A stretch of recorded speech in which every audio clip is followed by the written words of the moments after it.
बघ श्रीषा, प्रश्न काय आहे? वाढत जाणारी ठोकळ्यांची मांडणी पूर्ण करा. ठोकळे कसे झाले? वाढत गेलेत का कमी झालेत? वाढत. आता खालचे ठोकळे, पहिला किती आहे ठोकळा? 1. नंतर किती झाले? नंतर किती झाले? आणि पुढे किती होणार? 4. म्हणजे ठोकळ्यांची संख्या कितीने वाढली? 1 ने. काढ बरं आता पुढं.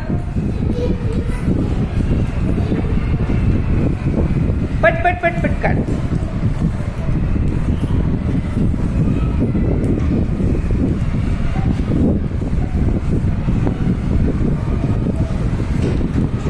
हा, आणि आता वरची किती होतील?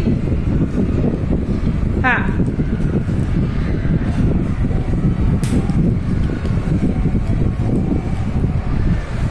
बघा ठोकळ्यांची वाढत गेलेली संख्या बरोबर काढले का तिनं?